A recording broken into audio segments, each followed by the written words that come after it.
প্রিয় দর্শক, হিস্টোরি বাংলার এই পর্বে আজ আমি আপনাদেরকে দেখাবো 12 হাত লম্বা একটি চিল ঘুড়ি উড়ানো। যে ঘুড়িটি আমার জীবনের সাথে অনেকভাবে ওতপ্রোতভাবে জড়িত, যেটার সাথে আমার মায়ের অনেক স্মৃতি জড়িত। প্রথমেই সেই গল্পটা আপনাদের একটু শোনাবো। তো এই ঘুড়িটা আমি তৈরি করেছিলাম যখন করোনা চলাকালীন সময়ে, যখন করোনার চারপাশে মানুষজন বের হতে পারতেছিল না, তখন আমার মা বেঁচে ছিলেন। তো এই ঘুড়িটা একেবারে প্রচণ্ড গরমের দিনে, এটা আসলে মে জুন মাসের দিকে তৈরি করা, মেবি আমার তারিখটা সঠিকভাবে মনে নাই।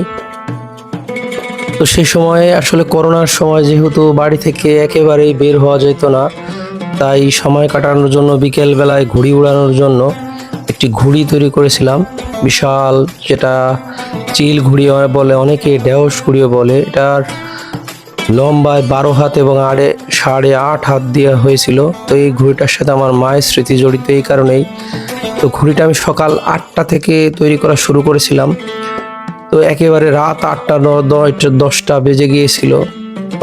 তখন সারা দিন গরম ছিল। আমি আসলে এই কাজটা করার সময় খাবার যাওয়ার সময় পেতেছিলাম না। তখন আমার মা কিন্তু পাশে বসে ভাত মাখিয়ে বারবার খাইয়ে দিতেছিল 2-3 বার। প্রচণ্ড গরম, বাইরে বসে ঘুড়িটা তৈরি করতেছিলাম। তখন আসলে আমার মা বারবার পাখা দিয়ে বাতাস করতেছিল। বলে বোঝাতে পারবো না, ছোট ছোট জিনিসগুলো আমার হাতের কাছে এনে দিয়েছিল। আমার মা খুবই খুবই পছন্দ করতো আসলে এই ধরনের ঘুড়ি তৈরি করা। আমার মাও নাকি ছোটবেলাতে তার মামার সঙ্গে প্রচুর ঘুড়ি উড়াইছে, মাছ ধরছিল, সেসব গল্প আমাদের কাছে বলতো। তো যখন এই ঘুড়িটা আমরা তৈরি করা শুরু করলাম, তখন কিন্তু আমার মা প্রচণ্ড রকমের হেল্প করেছিল। খাবার রেঁধে খাওয়াইলো, বাতাস দিল, ছোট ছোট বাঁশ, কাগজ টাগজ সব এগিয়ে দিল। তো এভাবেই কিন্তু পুরো দিন শেষে রাত প্রায় 10-12 ঘন্টা লেগে গেল ঘুড়িটা তৈরি করতে। তো আজ আমরা এই ঘুড়িটা উড়ানো আপনাদের দেখাবো, যে ঘুড়িটা আসলে আপনাদের শৈশবের এবং কৈশোরের বন্ধুদের যে অনুভূতি এবং সময়ের যে অনুভূতি, সেটি আপনারা চাইলেই ছুঁয়ে দেখতে পারবেন। তো যেহেতু এখন বয়স হয়ে গেছে, কর্মজীবন, সেক্ষেত্রে একজন এক জায়গায় চলে গিয়েছি আমরা। তো সেই ক্ষেত্রে দীর্ঘ সময় পরে যেহেতু করোনা চলতেছে, সবাই সবার কর্মস্থল থেকে দেশের বাড়িতে এসে যখন আমরা একেবারে বেকার সময় কাটাইতেছিলাম, তখন একটু আনন্দ উল্লাসের জন্য এই ঘুড়িটা তৈরি করে আমরা একটা বিলের রাস্তায় নিয়ে আসি। তো এই যে দেখেন, ঘুড়িটা কিন্তু প্রথমে আসলে উড়লো না, পানির মধ্যে পড়ে গেল।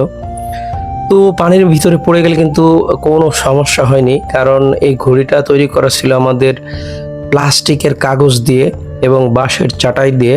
যেহেতু এটা পানির ভিতরে পড়লে তেমন কোনো প্রবলেম হয় না। তো আমাদের যে ছোট ভাই বা বন্ধু বলেন, একই সাথে আমরা যেহেতু বেড়ে উঠেছি, তো সেই কামরুল কিন্তু যাচ্ছে ঘুড়িটা আবার পানির ভিতর থেকে উড়িয়ে দেওয়ার জন্য। তো এটা আসলে এখানে কিছুটা পানি আছে, ওই যে কামরুলকে দূরে দেখা যাইতেছে, আর এখানে লাটাই ধরে আছি আমি এবং হান্নান। আমাদের ক্যামেরার পিছনে আছে আমাদের একেবারে শৈশব কৈশোরের খুব কাছের বন্ধু হানিফ। তো দেখি, চলেন ঘুড়িটা একটু উড়াই। আজকে দীর্ঘ সময় পরে ঘুড়িটা কিন্তু উড়ানো হচ্ছে। তো এখন যেহেতু মে জুন মাস, চারপাশে অলরেডি পানি চলে আসছে, পাট প্রায় কাটা হয়ে গেছে জুন জুলাই মাসের শেষের দিকে। তো এই ঘুড়িটা উড়ানো হচ্ছে। বিলের যে আমাদের রাস্তাটা, সেটা একেবারে ইট বাঁধানো, চমৎকার নান্দনিক সৌন্দর্যপূর্ণ একটি জায়গা। তো সেখানে ঘুড়িটা, এই যে ঘুড়িটা উড়িয়ে দিয়েছে। তো মাশাআল্লাহ, ঘুড়িটা কিন্তু উড়ে গেছে, এখন আর কোনো সমস্যা হয় নাই। তো অনেকেই প্রশ্ন করতে পারেন যে ভাই, ঘুড়িটা পানির ভিতরে পড়লো, তো এটা তো নষ্ট হয়ে যাওয়ার কথা। তো নষ্ট হয়ে যাওয়ার কোনো প্রশ্নই ওঠে না, যেহেতু আমি আগেই বলেছি এটা প্লাস্টিকের কাগজ দিয়ে তৈরি করা এবং চারপাশে আঠা দেওয়া না। এটা আমরা আসলে সুই সুতা দিয়ে সেলাই করে নিয়েছি। ঘুড়িটা তৈরি করার সময় আসলে দীর্ঘ প্রসেস লেগেছিল, প্রায় 10 থেকে 12 ঘন্টা সময় কিন্তু লেগেছিল এই ঘুড়িটা তৈরি করতে। তো এই ঘুড়িটা যারা আজকে আমার উড়ানো দেখলেন, তারা যারা শৈশব এবং কৈশোরের সময়কে ছুঁয়ে দেখতে পারতেছেন, এবং আপনারা যারা আপনাদের সে সকল বন্ধুদের মনে করতেছেন যাদের সাথে আপনারা শৈশব এবং কৈশোরটাকে ঠিক এইভাবে কাটিয়েছিলেন, আমরাও যেভাবে কাটিয়েছিলাম। দীর্ঘ 15 থেকে 20 বছর পরে কিন্তু আবার একসাথে হয়ে সেই সময় কাটানোর চেষ্টা করলাম। তো আপনারা যারা আপনাদের সে সকল বন্ধুদের মনে করতেছিলেন, তাদেরকে অবশ্যই মেনশন করে আমার কমেন্ট বক্সে কমেন্টস করে তাদের নামটা লিখে যাবেন, কোন বন্ধুকে আপনি এই ঘুড়ি উড়ানো দেখার পরে মিস করতেছেন। তো এই যে অনেক সুতো ছেড়েছি, আমরা আসলে জুম করে করে দেখানোর ট্রাই করতেছি। ঘুড়িটা আসলে অনেক ছোট দেখা যাইতেছে এই মুহূর্তে, যেহেতু 12-13 হাতে একটা ঘুড়ি, এবং এই যে আমরা সুতো আস্তে আস্তে ছাড়তেছি। তো এই ঘুড়িটা কিন্তু আসলে নিয়ন্ত্রণ করা একেবারেই সহজ না। আপনারা যতটা সহজ মনে করতেছেন, এটা প্রচন্ড রকমের কিন্তু প্রেশার ক্রিয়েট করতেছে। আমরা যেহেতু এই মুহূর্তে ঘড়িটা 3-4 জনে ধরে আছি, এবং সুতো ছাড়ার সময় কিন্তু হাতের অনেক জায়গায় আমাদের কেটে গিয়েছে। তো সেক্ষেত্রে এই যে আমি লাটাই ধরে সুতো ছাড়তেছি, আর হান্নান আর হানিফ আর কামরুল কিন্তু এই ঘড়িটার সুতোটা আস্তে আস্তে ছাড়ার চেষ্টা করতেছে, কারণ বেশ কয়েক জায়গায় কিন্তু আমাদের হাত কেটে গিয়েছিল। তো এই বিষয়টা নিয়ে আর কিছু বলবো, চারপাশের একটু পরিবেশটাও দেখেন কি নান্দনিক। তো সুতোটা আমরা আস্তে আস্তে ছাড়তেছি। এখানে আমরা 2 কেজি সুতো কিনেছিলাম, একটু মোটাটা ধরনের, আটালের সুতা বলে এটাকে। তো এই আটালের সুতাটা আমরা ধরে আছি। দেখেন ঘুড়িটা কিন্তু অনেক দূরে চলে গেছে। আমরা ঘুড়িটা কিন্তু লং টাইম উড়িয়েছিলাম, প্রায় 5 থেকে 6 ঘন্টা যাবত ঘুড়িটা আমরা উড়াই রাখছি। তো এই যে দেখেন জুম করে আমরা দেখাইতেছি, ঘুড়িটা কিন্তু অনেক অনেক দূরে আছে। একেবারে চমৎকার একটা পরিবেশ, চারপাশে পানি থতই করতেছে, মাঝখান দিয়ে একটা রাস্তা, বিলের রাস্তা, এটা আমাদের পাথারের রাস্তা যেটাকে বলে। তো সেই রাস্তা ধরে কিন্তু আমরা ঘুড়ি উড়াতে গিয়েছিলাম। রাস্তাটা এত চমৎকার যে বর্ষার সিজনে কিন্তু প্রচুর পরিমাণে আশপাশের পর্যটক বা লোকজন আসে যখন এই রাস্তাটায় কিছু অংশ পানিতে ডুবে যায়। তো এই ঘুড়িটা আমরা এখন একটা গাছের সাথে বেঁধে রাখতেছি, কারণ ওই যে দেখেন সামনে যে গোটাল গাছ বলে এটাকে, গোল্লা গাছ। তো এই গাছের সাথে আমরা বেঁধে আমরা আসলে এখানে আসছি পিকনিক করার উদ্দেশ্যে। দেখেন কামরুল ঘুড়িটা কিন্তু নিয়ে যাওয়ার চেষ্টা করতেছে, তবে কামরুলকে বোঝাতে পারবো না। কামরুলকে কিন্তু টেনে টেনে পিছনের দিকে নিয়ে যাইতেছিল, যেটা আসলে ক্যামেরায় কাউন্ট করা সম্ভব হয় না সবসময়। দেখেন তারপরেও হান্নান আর কামরুল দুজনে টেনে ধরে রাখছে। এই ঘুড়িটা কিন্তু আসলে নিয়ন্ত্রণ করাটা এতটাও সহজ না।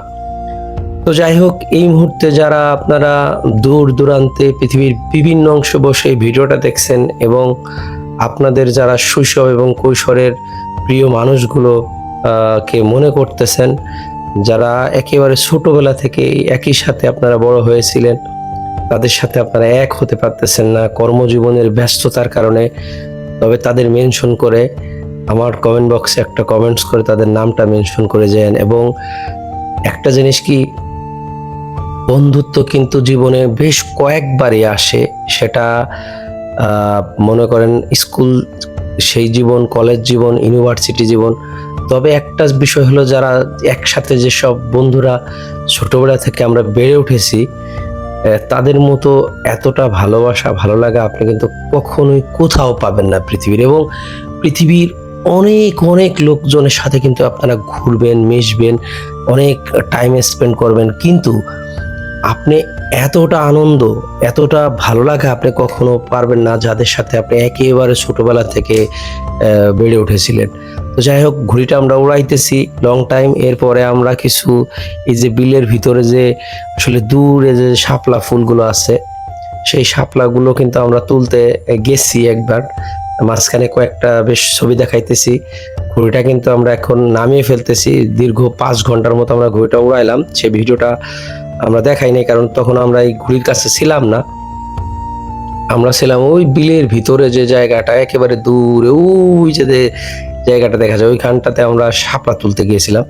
তো এখন আমরা আসলে 4-5 জনে ঘুড়িটা নামাইতেছি। সব থেকে বেশি প্রবলেমটাই হচ্ছে আসলে ঘুড়িটা যখন আমরা নামাইতেছি, কারণ এই ঘুড়িটা নামানোর সময়টায় এই হাতটা একেবারে বেশ কয়েক জায়গায় কিন্তু হান্নান এবং হানিফের কেটে গিয়েছিল। তো হানিফ আসলে ক্যামেরার সামনে খুবই অল্প আসতে পেরেছিল, কারণ এই যে হানিফ সুতো দেখেনটা সুতো টানতেছে হানিফ। তো আসলে এই যে যে ভালো লাগা ভালোবাসার একটা বিষয়, এটা আপনাদের আসলে এই মুহূর্তে কিন্তু আমি বলে বোঝাইতে পারতেছি না যে আসলে কতটা ভালো লাগার একটা টাইম স্পেন্ড করলাম। তো যাই হোক, এই মুহূর্তে আমরা ঘড়িটা আস্তে আস্তে নামিয়ে নিয়ে আসতেছি। তো এই ঘড়িটার সাথে আসলে এত আবেগ জড়িত দুটা কারণে। একটা হলো এই ঘড়িটা তৈরি করার সময় আমি আগেই বলেছি এটার সাথে আমার মায়ের হাতের ছোঁয়া ছিল, এবং দ্বিতীয়ত আমরা সব বন্ধুরা মিলে যারা শৈশব কৈশোরে একেবারে একই সাথে বড় হয়েছিলাম, তাদের সাথে যে সময়টা কাটাইতেছি আমরা এই মুহূর্তে, এটা আসলে সবাই চায়। বিভিন্ন কর্মব্যস্ততা, বয়সের ভার, বিভিন্ন নানাবিধ কারণে কিন্তু সেই সব বন্ধুদের, সেই সব মানুষগুলোকে আমরা হারিয়ে ফেলি, যাদের সাথে আর জীবনে হয়তো বা কখনোই মেশা হয় না। তারা শেষ জীবনে কর্মস্থলে বিভিন্ন জায়গায় শেষ নিঃশ্বাস ত্যাগ করেন বা চলে যান। তবে এইখানটাতে আমরা যে সময়টা মানে আবার সেই দীর্ঘ 15-20 বছর পরে কাটাইতে পারলাম, এটার জন্য আসলে আমরা সত্যি আনন্দিত। তো এই মুহূর্তে ঘড়িটা আমাদের একেবারে কাছে চলে এসেছে। তো ঘড়িটাকে আমি বলি শিকারি চিল ঘড়ি। এই ঘড়িটাকে শিকারি চিল ঘড়ি বলার একমাত্র কারণ হচ্ছে, আপনি জীবনে প্রচুর ঘড়ি দেখছেন, কিন্তু এই ঘড়িটা আসলে এতটাই সভ্যশান্ত বলা যায়, যদিও এদের জীবন নাই, তারপরেও একেবারে হাতে চলে আসতো। এত বড় একটা ঘড়ি এইভাবে উড়িয়ে, এই ধরনের ঘড়ি সাধারণত হাতে আসে না। এই ধরনের ঘুড়ি কিছুটা সুতো কমানোর পরে খুব এঁকে বেঁকে একেবারে নিচের দিকে মাথা করে ধাপ করে পড়ে অনেকটা এই মুখের যে আপনার শলাগুলো, এগুলো কিন্তু ভেঙে যায়। বাট এই ঘুড়িটা দেখেন, এই যে আস্তে আস্তে একেবারে আমার হাতে চলে আসতেছে। তো এই ঘুড়িটার বিশেষ বৈশিষ্ট্য কিন্তু এটাই। এই কারণেই আমি এই ঘুড়িটার নাম দিয়েছি শিকারি ঘুড়ি, শিকারি চিল ঘুড়ি বলি আমি এটাকে। এই দেখেন আস্তে আস্তে একেবারে আমার হাতে চলে আসতেছে। তবে যাই হোক, এই শিকারি চিল ঘুড়ির সাথে জীবনের অনেক স্মৃতি, অনেক গল্প হয়তো বা লুকিয়ে থাকলো এই ইউটিউব চ্যানেলে বা ফেসবুকে। এটা হয়তো বা শেষ জীবনে কোনো একদিন দেখতে পারবো। ফেসবুক, ইউটিউব বা মোবাইল ফোন আসার পরে আপনি জীবনের এমন কিছু স্মৃতি, এমন কিছু সময়কে ফ্রেমে বন্দি করে রাখতে পারেন, যেটা অতীতে কিন্তু কখনোই পারা যেত না। তো সেই ক্ষেত্রে আজকে এইখানটাতেই রাখবো। যারা যারা এই ভিডিওটা দেখলেন, সবাইকে অসংখ্য ধন্যবাদ পুরো ভিডিওটা দেখার জন্য। এই যে পুরো ঘড়িটা একবার দেখেন, এবং আপনার সেই সব বন্ধুদের মেনশন করে আমার কমেন্ট বক্সে, আবারও বলছি, একটা কমেন্টস করে নামটা লিখে যান। সকলে ভালো থাকবেন। আল্লাহ হাফেজ।